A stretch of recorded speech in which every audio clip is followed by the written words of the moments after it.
es que no hay una verdad. Leer una pared de la ciudad habría sido una virtud o casualidad, y sentí inquietud de estar a merced de tanta sed de dualidad. ¡Qué barbaridad! Lo barato sale caro, lo normal es lo raro. Estaré sonado, me visto espacio si estoy apurado. Amo ser odiado y tener la facha de un repetidor y la nota de un aprobado. Siempre hago lo que quiero, no lo puedo evitar. Como para olvidar que el doctor me prohibió tomar. Y gracias a Dios soy ateo, no consigo empleo, por mi cara creo. Es lo lindo de ser feo, pero si espero, desespero, si quiero ver el partido entero. Ya está, cuánta ambigüedad.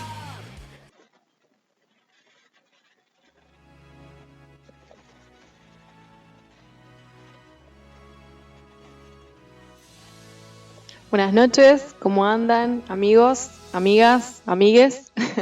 Acá, bueno, mi nombre es Florencia, arrancamos el primer programa de radio de Un Vinito y me acompaña... Programa piloto. Programa piloto, ¿y me acompaña? No, presentaba vos. Sebastián, el compañero Sebastián. Bueno, emocionada y nerviosa por el primer programa de radio. Al principio, cuando pensamos el programa de radio, yo le decía a Sebastián en el nombre. Y me parece que es una manera de estar en marcha, vivos. Y bueno, ya daremos detalles de nuestra historia, un poco que así nos conocimos, ¿no es cierto? En marcha. No sé si hace falta. Bueno, si el público lo solicita, vamos a dar detalles. Bueno, arranquemos. Si nos quieren escuchar, bueno, en todas nuestras redes, Facebook, nos pueden encontrar como Eustaquio Un Vinito, en Instagram, Un Vinito Radio 20, y en Twitter, @unvinitoradio, ahí va a estar el enlace donde pueden cliquear y bueno, escuchar el programa de radio. Sí, lo único inconveniente es que si están desde su celular no se puede escuchar con Chrome. No sabemos por qué, pero la página que conseguimos gratis para transmitir no transmite con Chrome, así que tienen que usar o otro navegador o descargarse la aplicación, que el mismo link de Facebook está también el link para descargar la aplicación. Y ahí nos buscan como Un Vinito y nos escuchan tranquilamente. Bueno, son problemas técnicos de dos aficionados proletarios. Bueno, vamos para relajar este comienzo que ya lo iniciamos, vamos con un tema. Bueno, ¿Qué pensaste? sanando las heridas, pero en la versión reggae. Ok.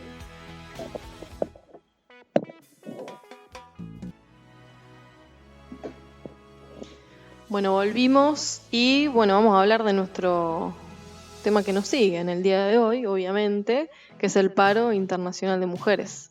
Se hizo la marcha.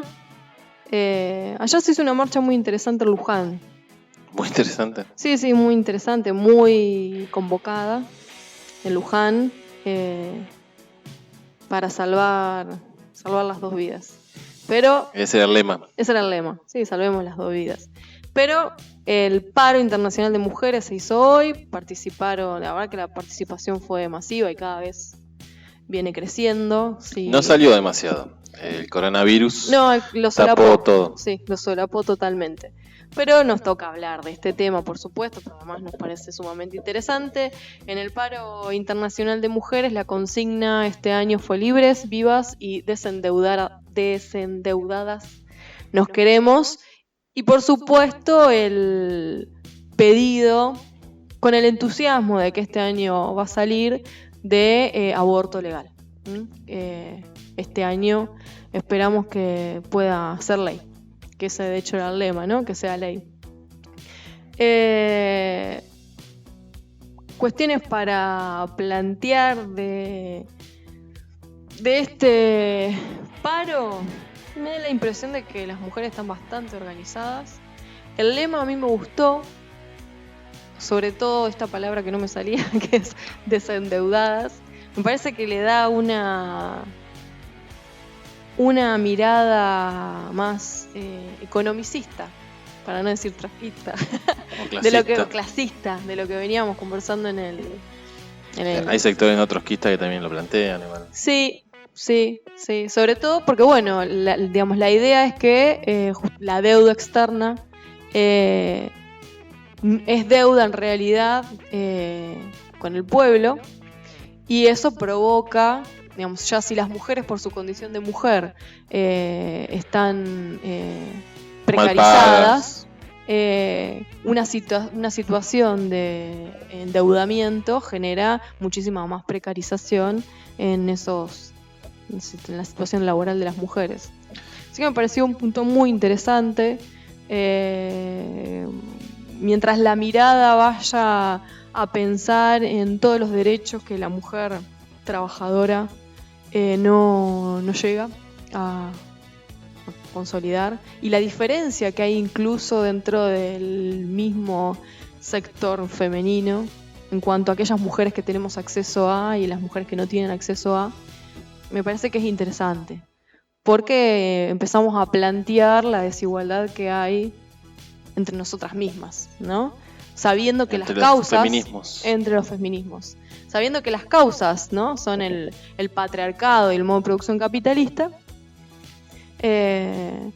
pero reconociendo que al interior del feminismo, del mundo femenino, de las mujeres, no todas tenemos las mismas posibilidades. Un poco esto discutíamos con algunas compañeras de trabajo vía red social, sobre todo con las que no están de acuerdo con el aborto, y le recordaba cuál es el lema de la campaña. El lema de la campaña, que hoy está recortado, pero completo, es educación sexual para decidir, anticonceptivos para no abortar y aborto legal para no morir. Y me parece que las dos primeras lemas de la frase no deberían dejarse de lado en la medida que son las que marcan cuál es la desigualdad. Digamos, yo tengo acceso a educación, por lo tanto puedo decidir sobre mi cuerpo, tengo acceso a anticonceptivos, por lo tanto puedo decidir sobre mi maternidad, si es deseada, ¿no? Y si quisiera incluso puedo acceder al aborto, aunque sea clandestino en este momento, que no es la realidad de todas las mujeres en este país. Así que me parece que ahí habría que hacer más hincapié, como reflexión para el próximo Paro Internacional de Mujeres y para seguir pensando, ¿no? Sí, también deja claro que el pedido del aborto legal no tiene que ver con una cuestión de que está re bueno abortar, porque muchas personas, sobre todo los que defienden las dos vidas, entre muchas comillas, como que acusan a las mujeres que defienden este proyecto, como que fomentan el aborto como casi como un método anticonceptivo. Como que sería más fácil abortar que cuidarse. Y es un disparate. Es ensuciar la discusión completamente, porque en ningún momento planteé eso, y hacer hincapié en esto que vos decís, en estos dos puntos, creo que enmarca mucho mejor la discusión del tema, y no toda esta cuestión poco seria a la hora de discutirlo. Sí, ahí está nuevamente la economía incidiendo sobre la vida de las mujeres, y por otro lado esta cuestión de cómo la mujer queda menospreciada, porque lo que está en discusión también con la cuestión del aborto no es solamente evitar las muertes por aborto clandestino de aquellas mujeres que no tienen acceso a los dos puntos anteriores que nombrábamos, educación y anticonceptivos, sino también la posibilidad de que las mujeres puedan decidir sobre su propio cuerpo. Y ahí la mujer queda totalmente desvirtuada, y entiendo perfectamente que hay una cosificación de la mujer. Bueno, la mujer es aquella cosa destinada a traer vida al mundo y por lo tanto no puede decidir sobre su propio cuerpo. Mientras que no estaría en discusión la decisión sobre su cuerpo que hace el resto del mundo. Y sin embargo se destina un montón de presupuesto para revertir las decisiones que hacen sobre su cuerpo muchas personas. Pero en este caso no. ¿Por qué se pone en discusión la vida que se... Sí, como un designio divino, ¿no? Sí. Sería de que tendrían que sentirse contentas por haber sido elegidas como dadoras de vida. Sí. Obviamente está todo teñido de cuestiones religiosas, ¿no? De hecho, no es casualidad que esta La movilización haya sido en Luján. Uh-huh.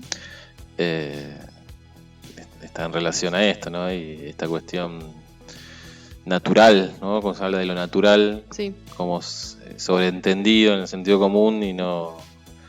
¿Y qué nos está queriendo decir eso de natural? Sí, la naturalización hoy, siglo XXI, 2020, es una palabra que debería estar en clara deconstrucción. La naturalización no existe, nada es natural en esta vida. Recién hablábamos de cómo la economía genera problemas de salud y nosotros a veces naturalizamos que nos enfermamos porque nos enfermamos y no le podemos dar ninguna explicación. Bueno, desnaturalicemos también cuál es el rol de la mujer en esta sociedad y... Sí, a quién le conviene, ¿no? Ese rol, básicamente. El patriarcado o el capitalismo es un sistema que privilegia a alguno y desfavorece a otro. Bueno, dentro de ese marco, el rol que cumple la mujer es claramente funcional a esa misma lógica. Exacto, sí. Es bastante funcional que la mujer se quiera quedar en el hogar y no vaya a exigir puestos de trabajo que hoy por hoy no existen, ni para hombres ni para mujeres en una crisis mundial. Bueno, que hoy recién hablábamos. Eso, bueno, el mundo pro vida no lo va a poder ver mucho.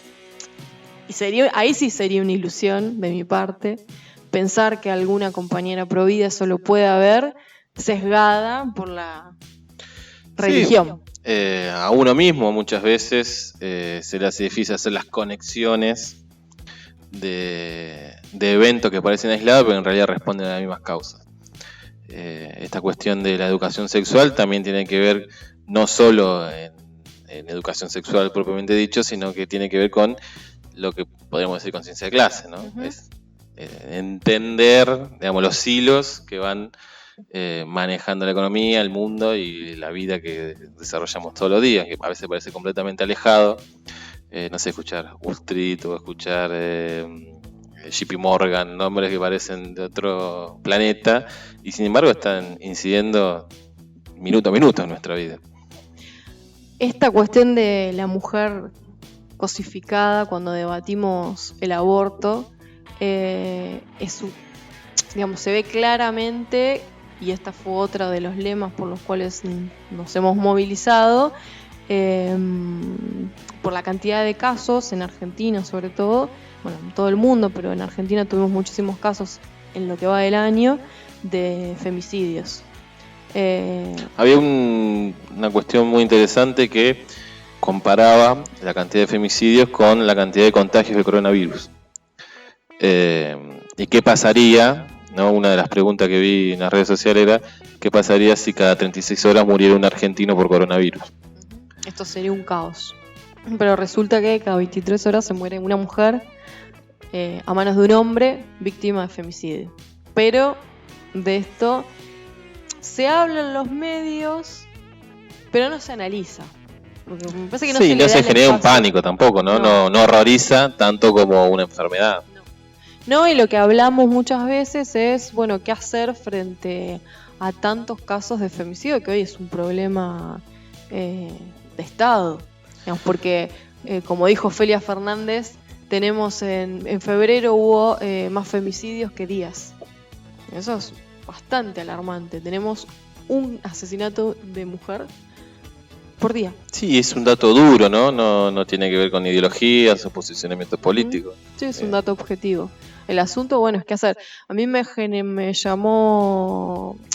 mucha impresión escuchar los audios de Fátima, que fue la chica que finalmente encontraron asesinada, que le cuenta a las amigas en los audios que ya no soporta más a su expareja, que la hostiga continuamente y que a pesar de las denuncias nadie acciona de ninguna manera y ella sigue teniéndole miedo a su expareja, tratando de salvarse. Bueno, finalmente la encontraron. Se supone que el asesino es su ex marido. Pero ahí tenemos un problema grande que es qué hacer. Porque perimetral por lo general no se cumple, aunque se establezca.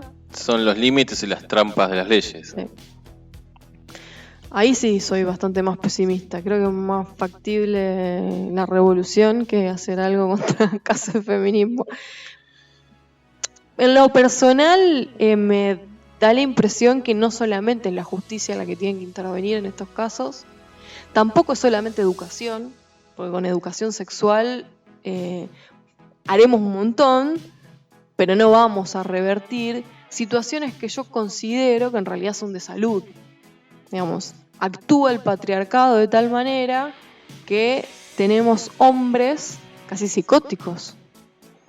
Sí, está todo el tema que está relacionado con lo económico, de la pertenencia y de lo que es mío y lo que no es mío.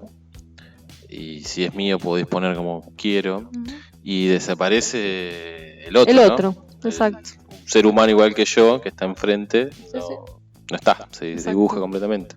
Sí, así que ahí me parece que hay mucho por hacer, incluso por debatir. Porque me cuesta encontrar lugares donde estos tipos de análisis se hagan. La verdad que es una impresión personal y todavía no he escuchado ni leído planteos que vinculen los femicidios también con la salud, no solamente con la justicia.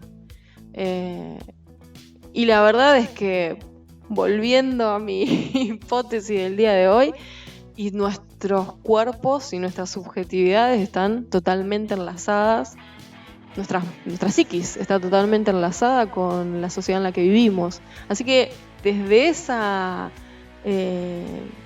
premisa inicial, no me parece tan descabellado ponernos a debatir en cuánto salud también puede colaborar en estos casos de femicidio. Sí, estuvo el caso de Tablado. Que bueno, obviamente quiero creer que ha estado evaluado por profesionales,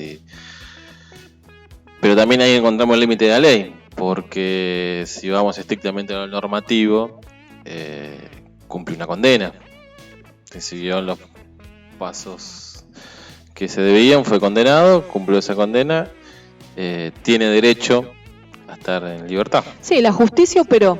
La verdad que en ese caso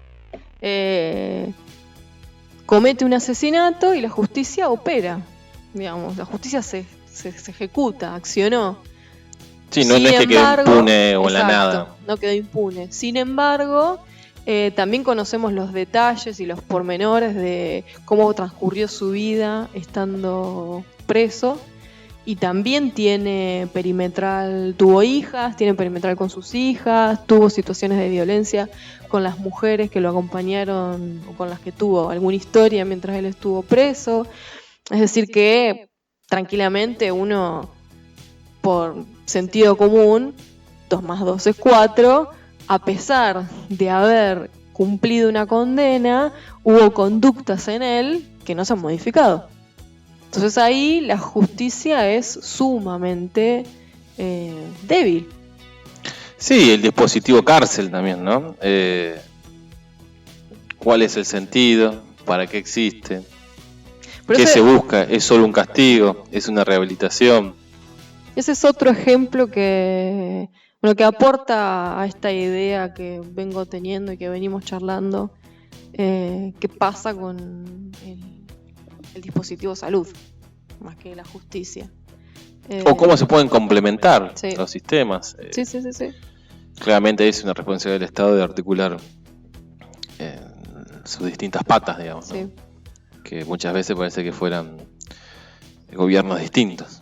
Entiendo que supongo que hay una contradicción entre lo que uno podría hacer en salud y los derechos incluso de esta persona, ¿no? En este caso de Tablado, supongamos como ejemplo. Y que habría que ver, ahí habría que ahondar qué pasa con la ley de salud mental y cómo está organizado el sistema de salud, sobre todo la psiquiatría en estos casos. Sí, hablando propiamente dicho desde el punto de vista legal, esta cuestión del acoso, la persecución, si bien no estamos poniendo en discusión lo violento, desde el punto de vista legal, las autoridades también están medias atadas de pie y manos, más allá que haya o no haya voluntad de hacer algo, ¿no? Porque alguien que amenaza por WhatsApp o va a tu casa, pero es una amenaza y no hay un pasaje al acto, digamos, la ley no contempla eso. No, si no tenés un rasgo físico que compruebe el acoso, el maltrato, digamos, si no se hizo cuerpo, no actúa. No hay nadie preso por amenazar. No, exactamente. Y la implicancia de eso también, porque eso muchas veces se puede legislar, en este caso lo que podría ser la cuestión de género, pero ¿qué implicancia puede tener? ¿Qué jurisprudencia se asienta si en algún momento alguien va preso por amenazar? Sí, ahí es muy complejo cómo poder abordarlo, cómo cuidar a las mujeres y por otro lado también cómo cuidar el Estado de Derecho. Eso. Tema número 1. Tema número 2, lo primero que estoy pensando es, tenemos un sistema carcelario que explota. La verdad es que ni por casualidad va a ir preso alguien que amenaza en estas condiciones dadas del sistema carcelario, ¿no? Con lo cual, si estuviéramos pensando que es necesario la prisión de personas que amenazan, acosan, etcétera, tenemos que estar pensando inmediatamente en volver a estructurar e invertir en el sistema carcelario. Sí, y ahí aparece lo que decís vos de la cuestión de la salud mental, ¿no? Cómo desde los trabajadores de la salud se podría intervenir, ¿no?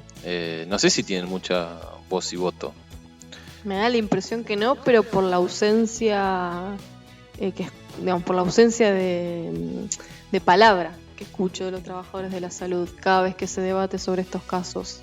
Claro, ¿qué tienen para decir sobre esto? Sí. ¿O qué podrían llegar a hacer ellos? ¿O qué proponen ellos para empezar a encontrar una solución? O algún tipo de dispositivo que desarticule esto, que termina, no sé la cuestión estadística, pero por lo menos si lo analizamos de los medios, más allá de que sean amarillistas, terminan en el asesinato de una persona. Uh-huh.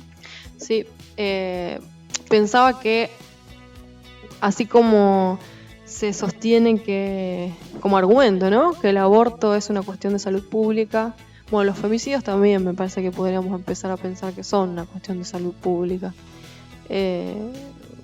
Queda muchísimo por hacer. No contemplo que en el corto plazo esto se vaya a solucionar, y como pedagoga me sale plantear esto, con educación vamos a ayudar, pero la solución tampoco está puesta ahí. Sí, o tal vez tenga que ver también con una cuestión más a futuro y un cambio generacional y nuevos valores que se vayan creando en la sociedad.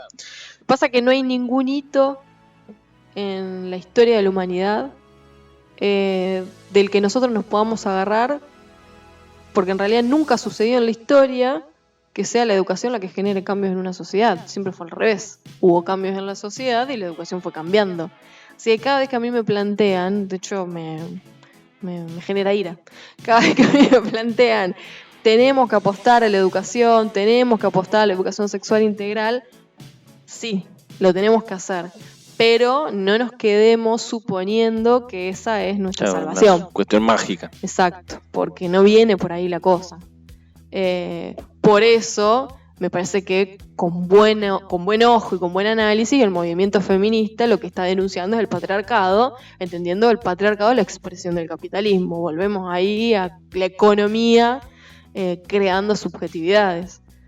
Pero bueno, me parece que es un lindo tema para organizar, para convocar. Si alguien escucha y quiere participar sobre este tema, algún profesional de la salud, psicólogos, psiquiatras, trabajadores sociales, quieren colaborar para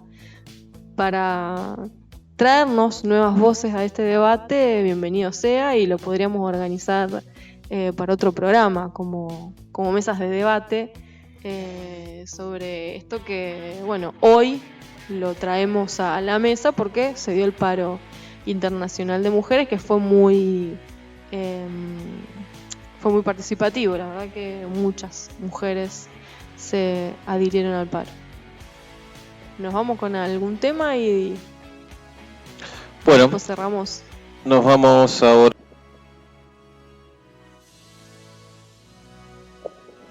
Bueno, volvimos. ¿Sabés qué pasó un día como hoy? Muchas cosas. Muchas cosas. Mirá, voy a dejar para lo último la que me resulta más irónica. Y voy a empezar por algunas que, bueno, son datos de color. Por ejemplo, hoy le vamos a mandar saludos de cumpleaños a la China Suárez, a Diego Torres, a Ismael Serrano, a Antonio Gasalla, que nunca lo quise, no sé por qué. ¿Te parece una eminencia en el mundo artístico argentino? Habría que contextualizarlo. Bueno, sí, yo nunca lo quise. Su ¿Tenés algo humor, hoy en día, la verdad que no causa ninguna gracia. Pero bueno, en su momento sería como juzgar a Olmedo y a Porcel. Hoy en la mañana, justo en la radio, había una discusión sobre el tema a raíz de unos gestos antisemitas que hizo un jugador de Nueva Chicago. Y bueno, de lo que es humor, de lo que no es humor, de lo que se puede y lo que no se puede, de lo políticamente correcto, lo que no es políticamente correcto. Y hablaban justamente de Olmedo y Porcel. De que ahí, por elogiarlo, digamos, decían que como era un genio, seguramente se hubiese adaptado al momento y hubiese seguido haciendo humor y haciendo reír a un montón de personas sin caer en los chistes misóginos, antisemitas, homofóbicos, etcétera, etcétera. Sí, no, está bien, es un error de cualquiera que haga historia, vos lo sabés muy bien, no contextualizar aquel que estamos analizando. Pero nunca mirá que ha transcurrido la televisión en mi hogar, pero nunca me llegó a Gasalla. Me pareció siempre medio guarro. Sí, un humor bastante chabacano. Sí, exacto. Bueno, le mandamos igualmente un feliz cumpleaños. Esperamos que le haya pasado muy bien. Pero la efeméride, que es una ironía, es que un 9 de marzo, pero de 1959, nació nada más ni nada menos que el emblema del patriarcado. Nació Barbie, la que le dijo a todas las infancias cómo tenían que ser y qué era linda y qué no era linda. Y que ha quedado muy bien descripta e inmortalizada en Los Simpsons con el nombre de Stacy Malibu. Exactamente. La verdad es el dato, para mí es el dato del día. Poniéndolo en vinculación con el paro internacional de mujeres, creo que deberíamos haber hecho una Barbie gigante y prenderla a fuego en la movilización para marcar que esto es la muerte de los estereotipos de belleza. Muchas personas con eso. Bueno, ya lo van a superar, pueden ir a terapia que lo van a superar rápidamente. Es como las pintadas en el Cabildo. Claro, exactamente. Bueno, las paredes hablan. Ya, la verdad que esos comentarios en las redes sociales, yo con esto no me identifico porque rayan las paredes. Me hiciste acordar. Me da hasta como vagueza contestar, porque es tan... Sí, baja mucha discusión. Sí, baja mucho la discusión, realmente. Estamos discutiendo la incidencia de la salud mental en los femicidios y hay que contestarle a las personas que no quieren que rayemos paredes. Pero bueno. Te decía que me hiciste acordar que en algún momento de mi infancia vi un documental sobre las medidas desproporcionadas de la Barbie. De que si un humano tuviera las medidas que tiene una Barbie, sería una persona deforme. Bueno, hay una mujer, atrapada por esto, que se operó y tiene las medidas exactas de la Barbie. No te puedo explicar lo bella que resulta a la mirada, ¿no? Es muy armoniosa. Sí, es bueno, hay gente exageradamente voluptuosa. Con muchos gustos variados. En su parte superior, los labios muy prominentes, una cadera exageradamente pequeña y se operó las piernas. De hecho, mirá, Tendría que buscarlo para no dar datos falsos, pero hasta no sé si no se estiró las piernas, porque digamos, las dimensiones de su cuerpo también tienen que ver con cuánto miden sus piernas, además del busto, la cadera, sus labios, la distancia de los ojos, la nariz. Pero sí existe esa mujer, ¿eh? Bueno, hay fanáticos Creo que está llegan viva. a cualquier cosa. Sí. Bueno, cuando decimos cómo impactó Barbie en nuestros estereotipos de belleza, esa pobre chica es una clara víctima. Yo creo que deberíamos hacer una vaquita para ayudarla a tener un buen apoyo psicológico. No sé, es extranjera, qué sé yo, qué país es. Y lo último, bueno, nuestro querido Lenin tuvo una enfermedad en 1923 que lo obligó a dejar definitivamente la Unión de la República Socialista Soviética. Y ahí es cuando... No, desconozco qué enfermedad, vos seguramente tenés ese dato. ¿No? Me mira. Usted no lo ve, pero puso cara de que yo no tengo ni idea. No, iba a decir que en ese momento se hace cargo de Stalin, de la Unión Soviética, y Trotsky debe exiliarse. Nuestro camarada Trotsky. Muy bien mostrado en En la... el documental, en la serie. En la serie de Netflix, que fue cuestionada por el PTS y Sí. demás trotskistas. Sí. Demás trotskistas. Sí, no, porque no lo pintan muy mal a Trotsky.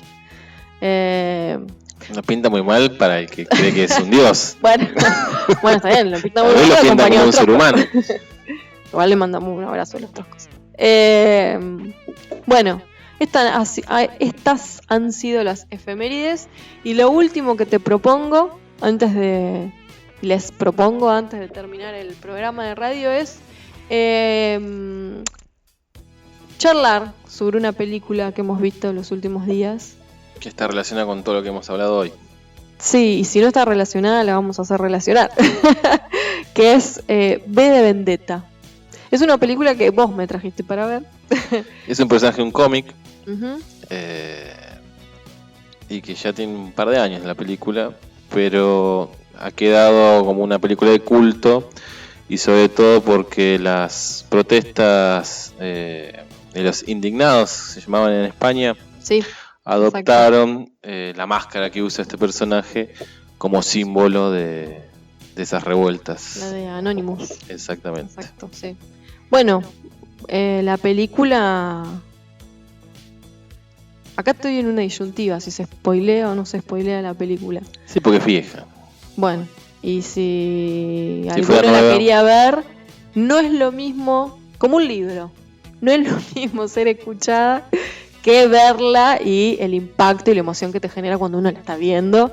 Así que bienvenidos. Sí, algunos dirían que al tener más elementos se podría disfrutar más de la obra. No voy a decir spoilear, sino entusiasmar, usando un eufemismo, entusiasmar a que vean esta película.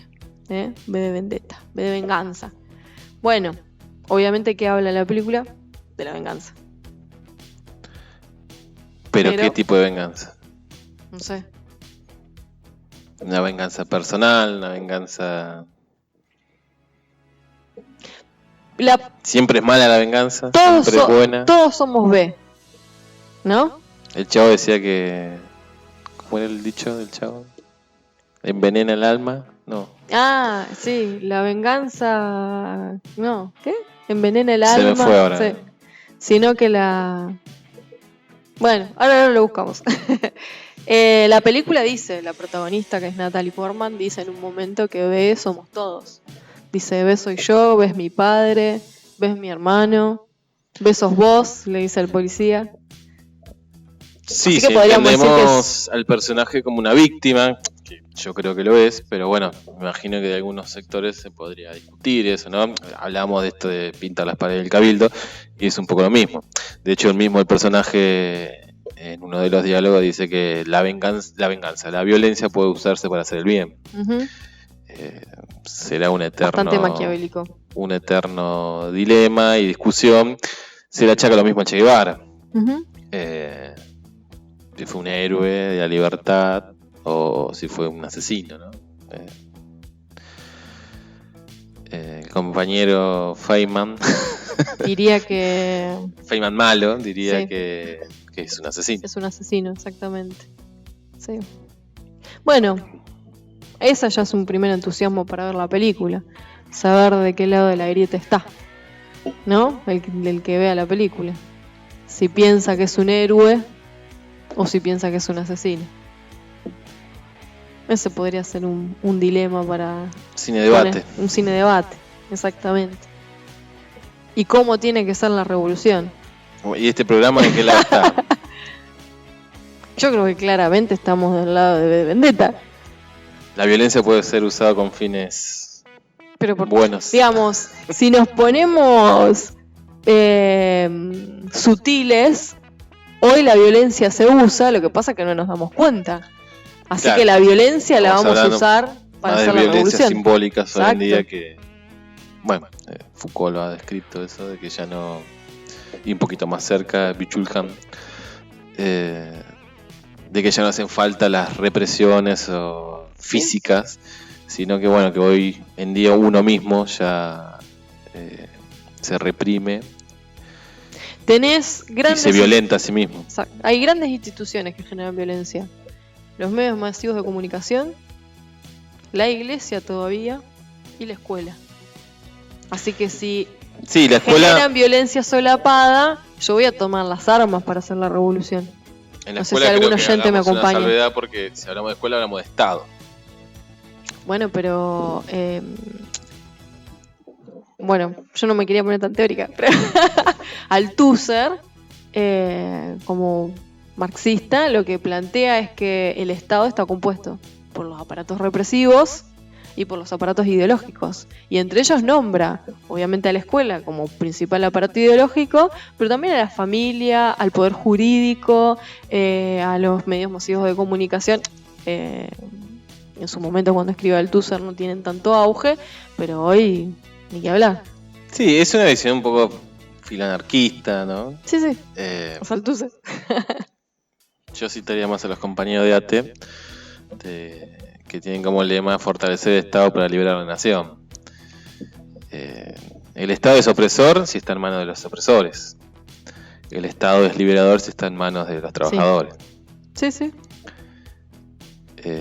Por eso la escuela como dispositivo pensado desde un Estado opresor, obviamente Sí, genera va a violencia, generar genera violencia, va a generar censura y todos los efectos negativos que puede tener una institución.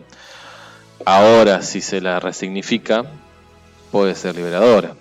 Está bien, te salió el optimismo de Freire. Tal vez esté pecando ahora de optimista, Que hoy no, pero ahora sí. con lo Está anterior, bien. pero bueno. Bueno, son las contradicciones del sistema hecho cuerpo. Está bien. Es lo esperable. No, siempre me parece un poco peligroso poner al Estado como el enemigo, como figura, ¿no? Esto de que hablamos también de los contextos, ¿no? Contextualizar el Estado. Por más que se ofenda a alguien, el Estado en manos de Macri es una cosa y el Estado en manos de una expresión distinta como puede ser el peronismo es otra. Más allá de... Más progre.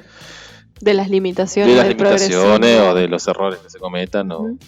Pero desde la concepción o de cómo entenderlo ya no es lo mismo. Sí, cada vez entiendo más que quizás sea ese el camino, pero no la llegada, digamos. La llegada no está acá. No, si nos ponemos muy positivos y muy utópicos, pretenciosos nuevamente. no hay final, ¿no? Es una construcción permanente hacia la Fíjate si será liberación. interesante ver de Vendetta que estamos hablando nuevamente de cómo vamos a hacer la revolución. Si es posible, si no es posible, cómo la vamos a hacer y dónde vamos a llegar. La estamos vendiendo súper bien. Yo creo que tendríamos que contactarnos con los productores para que Sí, a veces el problema de generar tanta expectativa que después cuando lo ves, no era tanta. Nosotros nos generamos expectativas solamente. No, igual, volviendo a la película, en su cinematografía, imagen, sonido, la verdad que es muy buena la película. Wow. Digamos, todo el tiempo te deja pendiente y expectante mirándola. No hay, por lo menos a mí no me pasó que haya algún momento. Sí, excepto algunos la primera vez que la se vi. pone muy fino a hilar la cuestión del guión, del argumento. Podría decir que bueno, que es como super plan maestro que resulta perfecto, ¿no? Pero bueno, ahí también tenemos que entender que es un cómic, que es un superhéroe, Sí. Y que obviamente siempre le van a salir bien las cosas. Los diálogos, sobre todo el lenguaje que emplea el protagonista B, a mí me parece sumamente rico, digamos, muy llevadero. Es complejo, pero es llevadero. Sí, son medio ñoño, porque Bueno. justamente lo que el perfil que se quiere dar del personaje es alguien muy leído, muy culto. Sí, pareció sublime igual. Ese guión de ese personaje es muy interesante. Bueno, me gustó, qué sé yo. Pero bueno, no contamos mucho el contexto de la película, que tiene que ver con un estado totalitario, ¿no? Es como una alegoría a lo que hubiese sido o lo que fue el nazismo. Y el protagonista lucha en contra de eso, que fue víctima de un programa biotecnológico, sería, que bueno, le dio super fuerza, sumado a su cuestión cultural de cultivarse. Sí. Y bueno, lucha contra eso. Y decide vengarse de ese sistema autoritario y opresor que jugó con él, ¿no? Por más que estemos spoileando, vence, ¿no? Exacto. Triunfa. Exactamente. Ahí se dan otras preguntas. Entró Emma. Emma es la perra del programa. Que es anarquista. Exactamente. Bueno, un día podrás contar por qué se llama Emma y en honor a quién se llama Emma, pero eso ya es otra historia. Te decía que esa es una primera pregunta que nos podemos hacer con la película, si es posible que esos estados totalitarios, como muestra la película, hoy se hagan carne. Esa sería una pregunta. Sí, volviendo al pesimismo del inicio. Bueno, pero ¿de qué lado estás acá? ¿Sos pesimista? ¿Sos optimista? Yo me defino como pesimista, pero bueno, por ahí... Te sale el optimista a veces, ¿eh? Y puedes soportarlo, ¿no? A lo largo de la historia, casi siempre las salidas de las crisis fueron por derecha. Algún compañero muy optimista me dirá, ¿y la Revolución Rusa? Creo que fue más un accidente en la historia que un proceso modelo, digamos, ¿no? Uh-huh. La crisis del 30 tuvo como consecuencia el nazismo, el fascismo, para no irnos muy atrás. Así que yo creo que de lo que nos deja la película, y creo que lo hemos comparado también con una serie más nueva que se llama Years and Years. Bueno, y surgió la película La Ola también.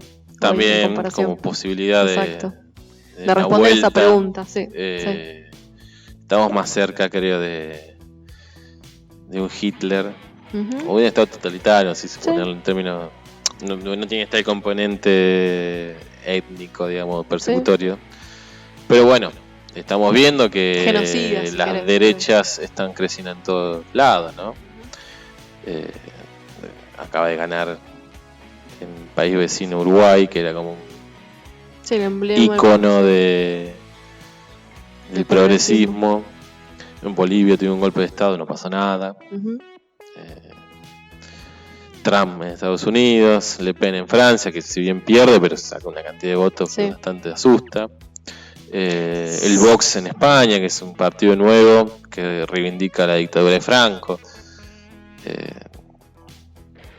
En Argentina no tenemos una expresión firme de lo que sería una extrema derecha, porque Biondini es más una caricatura que un político.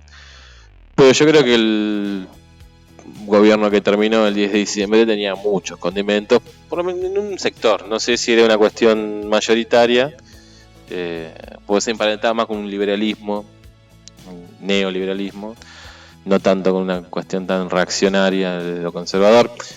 También contamos que en la película hay una gran persecución en lo que tenga que ver con la homosexualidad, ¿no? Sí.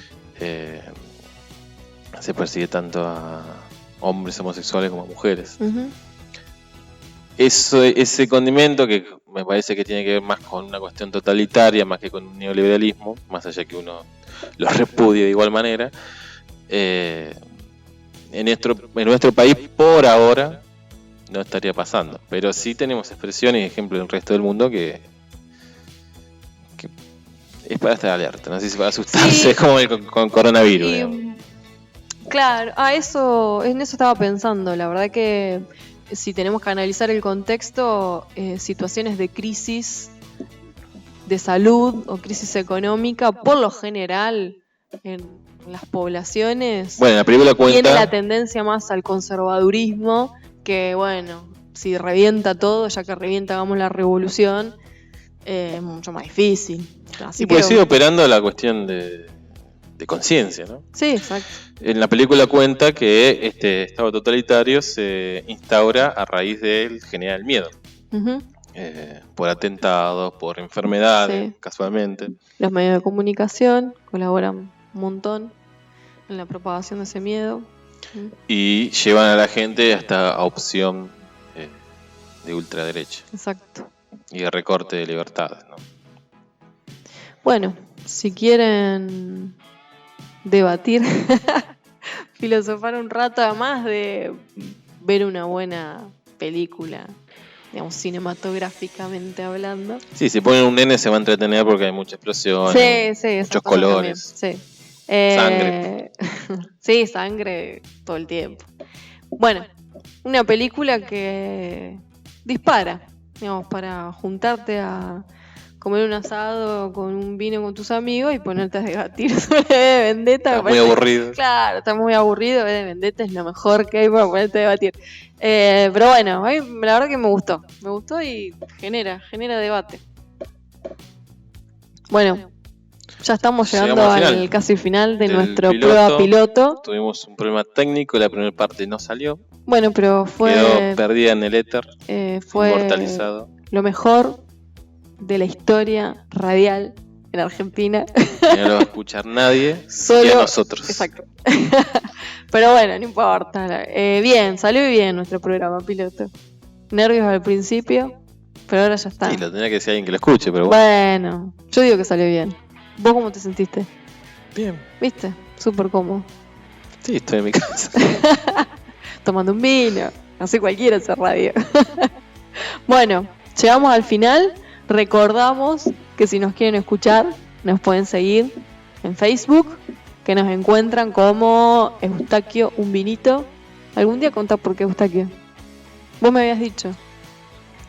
No, esa es una sobreinterpretación. Bueno, ok. No, pero me dijiste que Eustaquio.